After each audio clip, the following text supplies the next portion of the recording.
বন্ধুরা চলুন আজকে দেখে আসি 2024-এর বল্লাকালী পুজোর প্রস্তুতি কেমন চলছে। আমরা যেই রাস্তাটা দিয়ে যাচ্ছি সেটা হচ্ছে বালুরঘাট থেকে বল্লা যাওয়ার এটা একটা মানে শর্টকাট রাস্তা। চকবিঘু হয়ে, বোয়ালদার হয়ে, খাসপুরের মধ্য দিয়ে এই রাস্তাটা যায়। চকবিঘু থেকে মোটামুটি রাস্তা 15-16 কিলোমিটার পরে। এখান দিয়ে শুধু এই একটাই রাস্তা না, আরও দুটো রাস্তা আছে। সেটা ওই মোটামুটি 15-17 কিলোমিটারের মধ্যেই আশেপাশে আছে। আমরা যে রাস্তাটা দিয়ে যাচ্ছি এটা খাসপুরের মধ্য দিয়েই যায়। এই রাস্তাটা আমি মেপে দেখলাম ওই 15 কিলোমিটার, চকবিঘু থেকে 15 কিলোমিটার। তো চলুন দেখে আসি বল্লাকালী পুজোর এবার 2024-এর প্রস্তুতিটা কেমন। এই রাস্তা দিয়ে একটা রেলগেট পড়ে, একবার এক জায়গায় রেলগেটটা পড়ে খাসপুরের আগেই। আর রেলগেট বলতেই মনে পড়লো, প্রত্যেকটা রেল এই বল্লাকালী পুজোর কটা দিন কিন্তু ওই মল্লিকপুরে মানে একদম বল্লাকালী পুজোর কাছাকাছি একটা যে জায়গাটা আছে মল্লিকপুরের ওখানে, সেখানে কিন্তু দাঁড়ায়। এক্সপ্রেস যে গাড়িগুলো নর্মালি দাঁড়ায় না, সেই গাড়িগুলো কিন্তু এই শুক্রবার থেকে সোমবার একদম প্রত্যেকটা দিন যেতেও দাঁড়াবে, আসতেও দাঁড়াবে। যার জন্য একটা সুবিধা কী হয়েছে, বাইরে থেকে যারা পুজো দিতে আসে তাদের একটা সুবিধা যে ওখানে তারা নেমে আরামসে আসতে পারে। কারণ প্রচণ্ড ভিড় হয়, মানুষের মানে এত পরিমাণ ভিড় হয় যে মানে বলার কিছু নেই। এই রাস্তা দিয়ে তো চলাই যায় না। এখন তো ফাঁকাই দেখা যাচ্ছে, সেভাবে তেমন কোনো ভিড় নেই। রাস্তাটা কিন্তু খুব একটা চওড়া যে তা না, কিন্তু চিকন সিঙ্গেল রাস্তা। এই সিঙ্গেল রাস্তা দিয়ে যদি মানে টোটো, অটো, বাইক কন্টিনিউ চলতে থাকে এবং আপ ডাউন, তাহলে তো ভিড় হবেই। এই যে আমি ঢুকছি, দেখুন এইটা হচ্ছে আমি যে বললাম চকবিঘু থেকে খাসপুর হয়ে যে বাইপাসের রাস্তাটা, সেটা দিয়ে ঢুকছি মেলার মধ্যে। এই যে দেখুন মেলা কিন্তু শুরু হয়ে গেছে অনেকটা দূর থেকে, সেই পুকুর পাড়ের আগে থেকেই মেলা কিন্তু শুরু হয়ে গেছে। দেখেন আজকে মঙ্গলবার, পুজো আছে শুক্রবার থেকে। মেলার কিন্তু প্রচুর এই যে দোকান পাশার অলরেডি তৈরি হতে শুরু করে দিয়েছে, মানে তৈরি অনেকের হয়ে গেছে। এই দেখেন তৈরি হয়ে গেছে, মানে বিক্রিও শুরু হয়ে গেছে কিছু কিছু। এখনও অনেক দোকান আসছে। আমি তো যখন রাস্তা দিয়ে আসছিলাম তখন দেখলাম প্রচুর দোকান, গাড়ি ঢুকছে, অনেক গাড়ি ঢুকছে। কিছু দোকান দেখুন এই যে দাঁড়িয়ে আছে, জায়গা হয়তো পেয়েছে কিনা। জায়গাটা খুব শর্ট, অনেকটা লম্বা হলেও শর্ট। আমরা আপনাকে যে ভিডিওর মাধ্যমে যেটা দেখাবো, প্রথমে আমরা এদিক দিয়ে মন্দিরের কাছে অবধি যাব, তারপরে আপনাদের একদম মেন গেট থেকে ঢোকাবো। এই যে দেখুন মন্দিরের কাছে কিন্তু চলে এসেছি। এখান থেকে কিন্তু আমরা এখন ভিডিওটা মেন মন্দিরে ঢুকবো না, আমরা আগে মেন রাস্তা যে রাস্তা দিয়ে ঢুকতে হয়, এই যে চলে এসেছি দেখুন, এটা হচ্ছে মেন গেট, মেন রাস্তা, যে জাতীয় সড়ক, সেখান দিয়ে এই যে ঢুকতে হয়। বললাম আর উপর একদম গেট করা আছে। এই যে আমরা ঢুকছি মেন রাস্তা দিয়ে, এই যে দুপাশ দিয়ে দেখুন দোকানগুলো বসে, এখান থেকে একটু ডিস্টেন্স। এই মেন রাস্তা থেকে ডিস্টেন্সটা বুঝতে পারবেন না, কারণ চারিদিকে যে পরিমাণ দোকান বসেছে। মেলাটা শুরু হয়ে যায় রাস্তা থেকেই। রাস্তার চারিদিকে তো মানে কি বলবো, যারা আসেননি তারা জানেনই না, মানে যারা এসছেন তারা সকলেই জানেন, আমাকে ডিটেলসে তাদেরকে বলতে হবে না। মেন রাস্তার উপর দিয়ে প্রচুর পরিমাণে দোকান, গাড়ি পর্যন্ত বন্ধ হয়ে যায়। মানে ওই গাড়ি ওই মেন রাস্তা দিয়ে পাস করতে পারে না। 4 লেন রাস্তা, তবুও পাস করতে পারে না মানে পুজোর দিন, এত বাজে অবস্থা থাকে। এই যে দেখুন সেখান থেকে মেলাটার শুরু হয়ে যায়, যার জন্য আপনি দূর হলেও বুঝতে পারবেন না, কারণ চারিদিকে তো আপনি মেলাই দেখতে পাচ্ছেন। এই প্রচণ্ড মানে ভিড়ের ঠেলে কত দূর থেকে, এই যে এটা হচ্ছে একটা বজরংবলী মন্দির।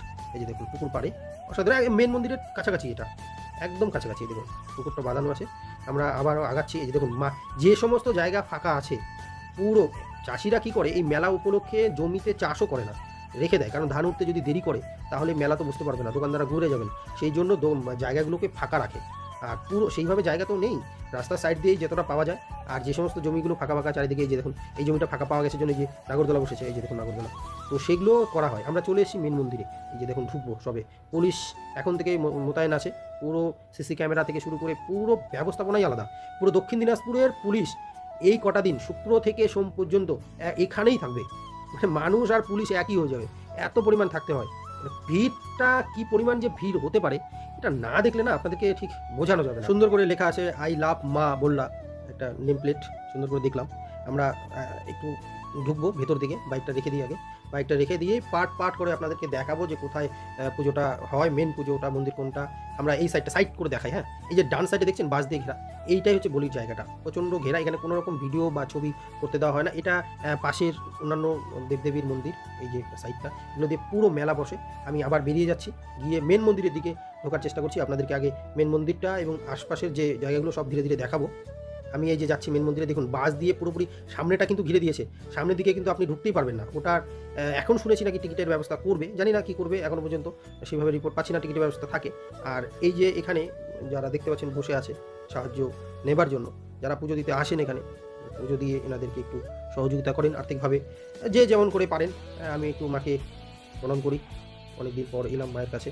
দেখুন চারিদিকটা আপনি দেখানোর চেষ্টা করছি। এই যে জায়গাটা, এখানে গান বাজনা হয়, এই যে শ্রী শ্রী রক্ষাকালী মাতা নাট্য মন্দির দেখতে পাচ্ছেন। এই যে দেখছেন এগুলো কিন্তু মা বললাই বানানো হচ্ছে ছোট ছোট, মানে মান্তি থাকে, অনেকের যে মান্তিগুলো থাকে আপনারা অর্ডার ওখান থেকেও বানিয়ে নিয়ে আসতে পারেন আপনারা, বা বানানো যদি না বানাতে পারেন আপনারা কিন্তু এখানে এসেও পাবেন। হ্যাঁ, এখানেও এসে পাবেন, কোনো অসুবিধা নেই। এই যে এগুলো ছোটো ছোটো মন্দির, অন্যান্য দেবদেবীর মন্দির এই সাইডগুলোতে, আর এই সাইডটাতে যে অনুষ্ঠান হয়, এখানে ভক্তবিন্দুরা অনুষ্ঠান শোনেন, তার জন্য এই অনুষ্ঠান জায়গাটা তৈরি করা। আমরা যাচ্ছি আরেকটা জায়গায়, যেখানে হচ্ছে বললা মা, ছোটো ছোটো বললা মান্তি যারা করে তাদের যে বললা মা পাওয়াটা পায় যে কোথা থেকে, সেটা দেখাতে নিয়ে যাচ্ছে। এই যে দেখুন মাটির অজস্র অজস্র, দেখুন কতটা এরিয়া জুড়ে, দেখতে পাচ্ছেন অনেকটা এরিয়া জুড়ে মায়ের মূর্তি বানানো আছে ছোটো ছোটো মান্তি যারা করে তাদের জন্য। এই যে পিছনের সাইডটা দেখাবো, এগুলো হচ্ছে প্রসাদের হাঁড়ি। না না না না, প্রসাদ বলতে কি বলছি বলুন তো, দোকানে যে প্রসাদ বিক্রি হয় সেই প্রসাদের হাঁড়ি। এই প্রসাদ সেই মন্দিরের প্রসাদের হাঁড়ি না, সেটা তো আরও বড় পাহাড় হবে হাঁড়ির। এই যে দেখুন এই সাইডটা, বলি জায়গাটা তো আমি আগেই দেখালাম, আবারও বলে দিচ্ছি, এখানে নিষেধ, একদম পোস্টার দিয়ে দেওয়াই আছে যে কোনো রকম ছবি বা ভিডিও করা যাবে না। চলুন ওই সাইডে গিয়ে আবার মায়ের মন্দিরটাকে একটু ভালো করে দূর থেকে দেখানোর চেষ্টা করি। সাজানো চলছে, এখনও পর্যন্ত সাজানো কমপ্লিট হয়নি। এই দেখুন ফুল দিয়ে চারিদিকটা, অ্যাকচুয়ালি জায়গাটা খুব না ছোটো জায়গা, যার জন্য মানে ভক্তরা যে পরিমাণ আসেন এখানে দাঁড়ানোর জায়গা থাকে না, মানে পা যে রাখবে, কারো যদি কখনো মানে কি বলবো হাত একবার উপরে কেউ তুলে ফেলে প্রণাম করার জন্য, তাহলে তার হাত দুটো, নিজের হাত দুটো যে ঢোকাবে নিচে, মানে নিচে নামাবে হাত দুটো, সেটা নামানো যায় না, এত পরিমাণ ভিড় থাকে, প্রচণ্ড ভিড় থাকে। মায়ের মন্দিরের ভেতরে মায়ের কিন্তু মূর্তি তৈরি হয়ে গেছে, আমি ভিডিওতে দেখাতে পারলাম না, অনেকটা দূর থেকে তুলতে হয়েছে, যার জন্য কিন্তু আমি দেখাতে পারলাম না। এই যে এটা নতুন দেখছি তৈরি করেছে, বাঁশ দিয়ে মোটামুটি ঘেরা চলছে।